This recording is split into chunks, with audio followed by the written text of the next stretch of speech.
Hello friends, 2020 সালের একটা ঘটনা আপনাদের মনে করিয়ে দিই। আপনারা হয়তো সবাই দেখেছেন, ফুটবল ম্যাচ শুরু হওয়ার আগে রোনাল্ডো তার টেবিলের সামনে রাখা দুটো কোকাকোলার বোতলকে বাঁ দিকে সাইড করে রেখে দিয়ে জলের বোতল তুলে সবাইকে দেখান। এই ঘটনার পর কোকাকোলা কোম্পানির প্রায় 400 কোটি টাকার উপর লস হয়েছিল। এরপর আরেকটা ঘটনা মনে করিয়ে দিই। 13 বছর বয়সী একটি ছেলে, কেরালায় বাড়ি, তার নাম হলো Shahid Mehmood. Sting energy drink পান করার পর হঠাৎ সে অসুস্থ হয়ে পড়ে। তারপর তাকে দ্রুত হসপিটালে নিয়ে যাওয়া হয়। তারপরেও কিন্তু তাকে ডাক্তারবাবুরা বাঁচাতে পারেনি, সে আর বাড়ি ফিরতে পারেনি, তার মৃত্যু হয়ে যায়। আর একটা ঘটনা বলি, আমেরিকাতে এক বাস্কেটবল খেলোয়াড়, তার ম্যাচ শুরু হওয়ার আগে সে অস্বস্তি বোধ করছিল, ক্লান্ত অনুভব করছিল, তাই সে একটা এনার্জি ড্রিঙ্ক খায় এবং তারপরে সে খেলতে শুরু করে। খেলতে শুরু করার পর যখন ব্রেক হয় খেলায়, তখন সে হঠাৎ অজ্ঞান হয়ে যায়, তার জ্ঞান হারিয়ে যায় এবং সে অসুস্থ হয়ে পড়ে। তারপর তাকে যখন দ্রুত হসপিটালে নিয়ে যাওয়া হয়, তখন ডাক্তারবাবু তাকে মৃত ঘোষণা করে। এই যে তিনটে ঘটনা আমি বললাম, এই সমস্ত কিছু রিলেশন কিন্তু এনার্জি ড্রিঙ্ক পান করার পরেই দেখা গেছে। তো এই এনার্জি ড্রিঙ্কের মধ্যে এমন কি থাকে? আমরা গরমের সময় এতটা ক্লান্ত হয়ে পড়ি, প্রচুর গরম লাগে, দেহকে ঠান্ডা করার জন্য আমরা সাধারণত এনার্জি ড্রিঙ্কগুলোকেই পান করার অভ্যেস একটা মারাত্মকভাবে তৈরি করে ফেলেছি। সবাই কেউ অভ্যেসের কারণে খায়, কেউ দেহের ক্লান্তিকে দূর করার জন্য খায়, কেউ অলসতাকে কাটানোর জন্য খায়। অনেক স্টুডেন্ট, অনেক যুবক সম্প্রদায়, সমস্ত মানুষ কিন্তু এখন একটা বিশাল বড় অ্যাডিকশনের মধ্যে পড়ে আছে এই এনার্জি ড্রিঙ্ক পান করার। তো আজকের ভিডিওতে আমি ডিটেলসে বলবো, আপনি যখন নেক্সট এনার্জি ড্রিঙ্কটা খাবেন, তার পিছনের যে লেভেলটা আছে, যে ইনগ্রেডিয়েন্টের মধ্যে থাকে, কি ইনগ্রেডিয়েন্ট থাকে যেগুলি আমাদের দেহের জন্য এতটা মারাত্মক প্রভাব তৈরি করতে পারে, সেটা নিয়ে আমি আলোচনা করব। আপনি নিজেও জানুন, আপনার পাশে যদি কেউ খায় তাকেও সাবধান করুন। রিসেন্ট একটা স্টাডিজ আমেরিকান হার্ট অ্যাসোসিয়েশনে দেখা গেছে, 144 জন কার্ডিয়াক অ্যারেস্ট আক্রান্ত রোগীকে পরীক্ষা করার পর এটা জানা যায় যে তার মধ্যে 5 থেকে 6 জনের হার্ট অ্যাটাক হয়েছে এই এনার্জি ড্রিঙ্ক পান করার পর। কি এমন থাকে এতে? এর মধ্যে অনেক কম্পাউন্ড থাকে, অনেক ইনগ্রেডিয়েন্ট থাকে। তার মধ্যে প্রধান কয়েকটা কম্পাউন্ড নিয়ে আমি আজকে আলোচনা করব। প্রধানত এই যে এনার্জি ড্রিঙ্কগুলি বাজারে পাওয়া যায়, এর মধ্যে কার্বোনেটেড ওয়াটার, দ্বিতীয় নম্বর হলো ক্যাফাইন প্রচুর পরিমাণে, 3 নম্বর হলো কার্বোহাইড্রেট, অ্যাডেড সুগার, এছাড়াও টরিন, গোয়ারানা, এইরকম কিছু যে মাইক্রোনিউট্রিয়েন্ট বা যে কেমিক্যাল, এগুলি কিন্তু প্রিজারভেটিভ এবং এর মূল ইনগ্রেডিয়েন্ট হিসেবে যোগ করা থাকে। তো এই যে উপকরণগুলির নাম আমি বললাম, এগুলি কি সেগুলো আমরা আগে জানবো যে আমাদের দেহের ওপর এর কতটা পরিমাণে বাজে প্রভাব তৈরি করার ক্ষমতা রয়েছে। প্রথমে বলি ক্যাফাইন। একটা সাধারণ 350 ml যে ক্যান থাকে, বাজারে প্রচুর ধরনের এই এনার্জি ড্রিঙ্ক কিন্তু অ্যাভেলেবেল। তার মধ্যে আজকে আমি প্রধান দুটো নিয়ে আলোচনা করব। প্রথম হলো রেডবুল আর দ্বিতীয় নম্বর হলো মনস্টার। একটা 350 ml রেডবুলের ক্যানে প্রায় 114 মিলিগ্রাম ক্যাফাইন মজুদ থাকে। এই ক্যাফাইন আমাদের দেহের রেকমেন্ডেশন ডোজ হলো 400 মিলিগ্রাম অবধি। তো কেউ কী করে, প্রতিদিন 1টা 2টো 3টে, কিন্তু হিসেব থাকে না সে কতটা পরিমাণে এই এনার্জি ড্রিঙ্ক পান করছে। তো এই ক্যাফাইন আমাদের দেহের উপর কীরকম প্রভাব ফেলে? আর যদি আমি মনস্টার ড্রিঙ্কের কথা বলি, একটা 350 ml ক্যানের মধ্যে প্রায় 120 মিলিগ্রাম ক্যাফাইন মজুদ থাকে। এই ক্যাফাইন আমাদের যে উত্তেজনা বর্ধক হিসাবে কাজ করে, আমাদের নার্ভের উপর এর কিন্তু একটা মারাত্মক ইম্প্যাক্ট রয়েছে। অনেকজনকে দেখা যায় পরীক্ষার আগের রাতে পড়াশোনা করতে গিয়ে ঘুম ভাব লাগছে, অতিরিক্ত পরিমাণে কফি খাওয়ার অভ্যেস, ওই কফিতেও কিন্তু ক্যাফাইন থাকে। তারপর যে স্টিং এনার্জি ড্রিঙ্ক আছে, তার মধ্যেও ক্যাফাইন থাকে। কোকাকোলা, পেপসি, বিভিন্ন রকমের যে এনার্জি ড্রিঙ্কগুলো আমরা বা যে কোল্ড ড্রিঙ্কগুলো দেখতে পাই, সমস্ত কিছুর মধ্যে, চকলেট থেকে শুরু করে সব কিছুর মধ্যে কিন্তু এই ক্যাফাইন মজুদ থাকে। কিন্তু মারাত্মক বিষয় যেটা হলো, এই যে এনার্জি ড্রিঙ্কগুলি আমরা পান করি, আমরা মনে করি আমাদের জোশ বাড়াবে, আমাদের শক্তি বাড়াবে, ইনস্ট্যান্ট আমরা একটা এনার্জি পাবো, তার জন্য আমরা পান করি। কিন্তু এর অভ্যাস যদি আপনি দীর্ঘমেয়াদী একটা হিসেবে করে নিতে শুরু করেন, তাহলে আপনার কী সমস্যা হবে? আপনার মেন্টাল কিছু প্রবলেম তৈরি হতে শুরু করবে। যেরকম বাচ্চাদের মধ্যে দেখা যায় হাইপার অ্যাক্টিভ ডিসঅর্ডার, তারা অতিরিক্ত পরিমাণে রিঅ্যাক্টিভ হয়ে যাবে। তারপর বয়স্কদের ক্ষেত্রে, যুবকদের ক্ষেত্রে কি দেখা যায়? আস্তে আস্তে একটা সময় আসবে যখন স্লিপলেসনেস বা ইনসমনিয়ার মতো, বা রাত্রিবেলায় ঘুম আসবে না, এরকম ঘটনা ঘটতে শুরু করবে। প্রচণ্ড উদ্বিগ্নতা, তারপরে উত্তেজনা, এই রকম কিছু মারাত্মক সিচুয়েশন কিন্তু ক্রিয়েট করতে শুরু করবে। এছাড়াও এই ক্যাফাইন কী করে? আমাদের রক্তের চাপকে বৃদ্ধি করতে কিন্তু দারুণভাবে প্রভাব বিস্তার করে। রক্তের চাপ যদি বেড়ে যায়, আমাদের হৃদরোগ হওয়ার ঝুঁকি বেড়ে যাবে, সঙ্গে আমাদের হার্ট অ্যাটাক হওয়া এবং ব্রেন স্ট্রোক হওয়ার মতো সমস্যাও কিন্তু বাড়তে শুরু করবে। এছাড়াও আর কি করে, এই যে ক্যাফাইন আছে, আমাদের যে হৃৎপিণ্ডের রিদম একটা ঠিকঠাক ফ্লোতে যে আমাদের হার্টবিট হয়, হৃদস্পন্দন হয়, সেই হৃৎবিটের রেটটাকে কিন্তু ইররেগুলার করে দেবে, যেটাকে মেডিকেল টার্মে অ্যারিথমিয়া বলা হয়। এর গতিটা কিন্তু ঠিকঠাকভাবে নিয়ন্ত্রণে থাকবে না।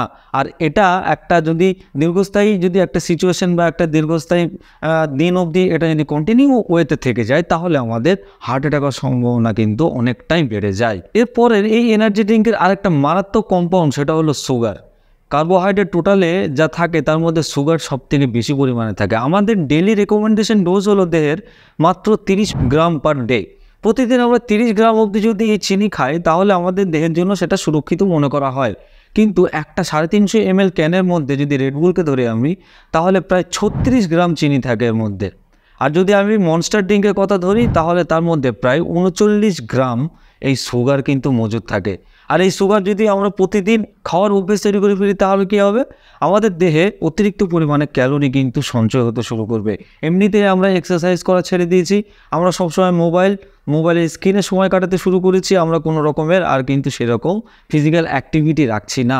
তো এই ক্যালোরিগুলি যদি অতিরিক্ত পরিমাণে জমা হতে শুরু করে, তাহলে ওবেসিটি আমাদের মধ্যে দেখা দিতে শুরু করবে খুব দ্রুত গতিতে।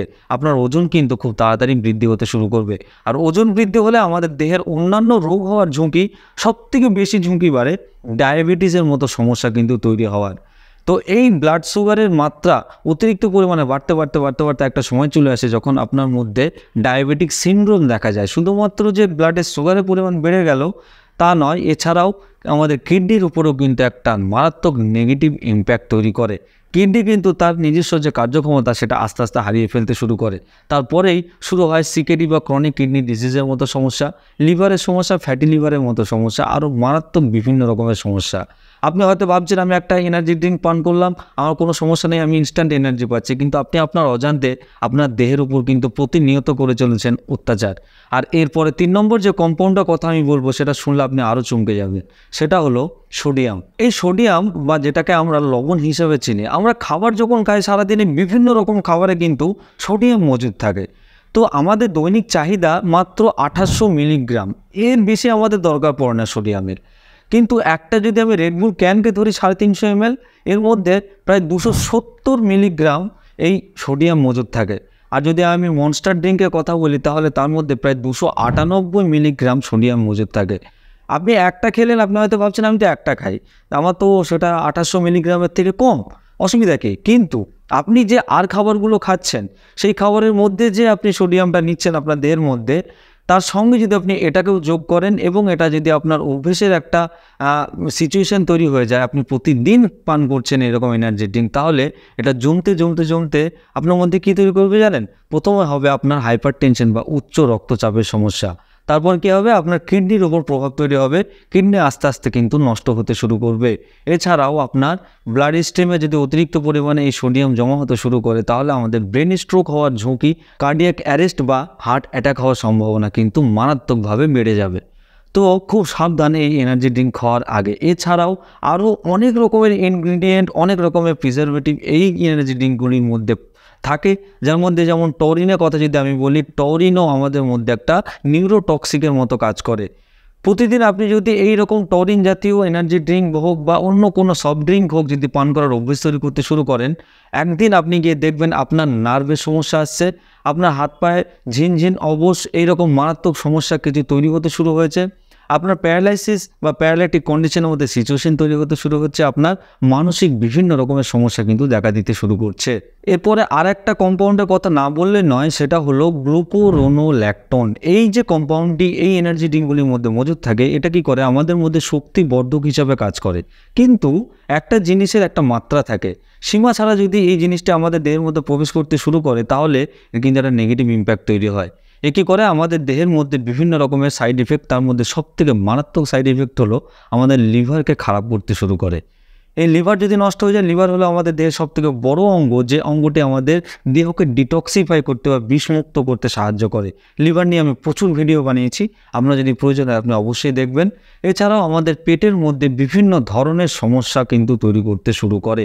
আমরা অনেকেই ভাবি যে এগুলি খেলে আমাদের হজম শক্তি বৃদ্ধি করে, কিন্তু এটা কি করে আমাদের দেহের ওপর উল্টো প্রভাব তৈরি করে, আমাদের হজম তো ঠিকঠাক করতে সাহায্য করেই না, উপরন্তু কী করে আমাদের দেহের ভিতরে গ্যাস বা অ্যাসিডিটি হওয়ার সমস্যাকে কিন্তু আরও বেশিভাবে বাড়াতে শুরু করে।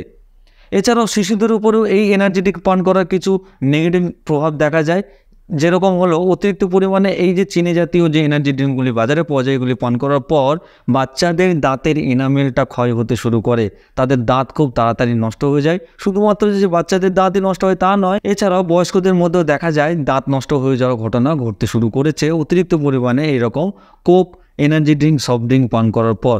আমি শুধু রেডবুল বা মনস্টার নিয়ে বললাম তাই নয়, এছাড়াও বাজারে যে বিভিন্ন ধরনের যে এনার্জি ড্রিঙ্কগুলি পাওয়া যায়, যেরকম পেপসি, কোকাকোলা, মিরিন্ডা বা ফ্যান্টা, এছাড়াও আরও বিভিন্ন ধরনের প্রত্যেকটা যে সফট ড্রিঙ্ক বা কোল্ড ড্রিঙ্ক যেগুলি বাজারে পাওয়া যায় বা এনার্জি ড্রিঙ্ক বাজারে পাওয়া যায়, সেগুলি আপনি পিছনে দেখবেন লেভেলে ইনগ্রেডিয়েন্ট বা তার মধ্যে কী কী কম্পাউন্ড আছে, কী কী উপাদান আছে, সেগুলি দেখলে আপনার আশা করি ভিতর থেকে মনে হবে যে না, আমার এটা খাওয়া উচিত নয়, আমার জন্য এটা ক্ষতিকারক। আপনি হয়তো মনে করবেন যে আমি একদিন খাবো, আমার অসুবিধা হবে না, কিন্তু ওই একদিন চিনির নেশা কি বাজে নেশা, এটাকে কোকেনের থেকেও বেশি মারাত্মক বাজে নেশা বলা হয়। চিনির অ্যাডিকশন এত বাজে অ্যাডিকশন, আপনি একদিন পান করলেন, তারপরে আরেক দিন করলেন, তারপরে আপনি এর নেশায় আসক্ত হয়ে যাবেন, তখন আর আপনি নিজেকে আটকাতে পারবেন না। তো আপনাকে মাথায় রাখতে হবে। আর আপনি হয়তো ভাবছেন তাহলে আমি এর পরিবর্তে কী খেতে পারি। আপনি দেখুন, এই গরমের সময় স্বাভাবিক আমরা দেহের ক্লান্তি অনুভব করি, আমাদের মধ্যে একটা উত্তেজনার অভাব তৈরি হয়, আমাদের শক্তি সেরকমভাবে আমরা পাই না। আপনি শক্তিবর্ধক হিসাবে এনার্জি ড্রিঙ্কটা পান করছেন, আপনার মধ্যে এই যে গ্লুকোজগুলি গেল, এই গ্লুকোজগুলি এটা ঠিক যে আমাদের দেহের শক্তিকে বৃদ্ধি করে, কিন্তু তারপরে হঠাৎ করে আপনি দেখবেন পুরো ডাউন হয়ে যাচ্ছেন, আপনার মধ্যে আর সেই এনার্জিটা নেই, এবং যেটা ডাউন হবেন সেটা কিন্তু আগের থেকে আরও মারাত্মকভাবে ডাউন হবেন। আপনার দেহের কিন্তু আর একদমই এনার্জি থাকবে না, একদম অলস হয়ে পড়বেন আপনি। এর বিকল্প হিসাবে আপনি কী করতে পারেন, প্রচুর পরিমাণে জল খান। জল পান করার বিকল্প কিছু নেই পৃথিবীতে, জল পান করুন, হাইড্রেটেড থাকুন। হাইড্রেটেড থাকলে আপনার প্রত্যেকটা কোষের যেরকম বিপাকক্রিয়াগুলি অ্যাক্টিভলি চলবে, যেরকম ঠিকঠাকভাবে নিয়ন্ত্রিতভাবে থাকবে, ঠিক সেরকমভাবে আমাদের দেহকেও ঠান্ডা রাখতে কিন্তু সাহায্য করে। এছাড়াও আপনি ডাবের জল বা নারকেল পানি যেটাকে বলা হয় সেটাও পান করতে পারেন। এটাকে ন্যাচারাল ইলেকট্রোলাইট বলা হয়, এর মধ্যে সমস্ত কিছু ব্যালেন্সড একদম ওয়েতে থাকে। উপরওয়ালা থেকে এরকমভাবে সৃষ্টি করা হয়েছে এর মধ্যে যেরকম ম্যাগনেসিয়াম থাকে, সেরকম পটাশিয়াম থাকে, সেরকম সোডিয়াম থাকে, সেরকম আরও অন্যান্য গুরুত্বপূর্ণ যে ইলেকট্রোলাইটগুলি কিন্তু এই ডাবের জলে মজুদ থাকে। এছাড়াও আপনি আরও বিভিন্ন ধরনের প্রাকৃতিক জুস খাওয়ার চেষ্টা করুন, কিন্তু এরকম আর্টিফিশিয়াল কোনো কিছু অ্যাডেড সুগার জাতীয় কিন্তু খাওয়া একদম ত্যাগ করুন খুব দ্রুত, নাহলে কিন্তু আপনি আরও বিপদের মুখে পড়তে পারেন। তো আশা করি আজকে আমি বোঝাতে পেরেছি আপনাদের এই এনার্জি ড্রিঙ্কের ক্ষতিকর দিকগুলি। যদি আরও কিছু জানার থেকে অবশ্যই আমাকে প্রশ্ন করবেন কমেন্টে, আমি উত্তর দেওয়ার চেষ্টা করব। আর যদি আপনি আমার ভিডিওকে পছন্দ করে থাকেন তাহলে অবশ্যই লাইক দিয়ে আমাকে উৎসাহিত করবেন, যেন এরকম ইনফরমেটিভ ভিডিও আমি আপনাদের জন্য আরও নিয়ে আসতে পারি। আর যদি আপনি আমার চ্যানেলে নতুন হন তাহলে চ্যানেলটিকে সাবস্ক্রাইব করতে ভুলবেন না। দেখা হবে আবার নতুন কোনো ইনফরমেটিভ ভিডিও নিয়ে। ততদিনে আপনি সুস্থ থাকুন, রোগমুক্ত থাকুন। ধন্যবাদ।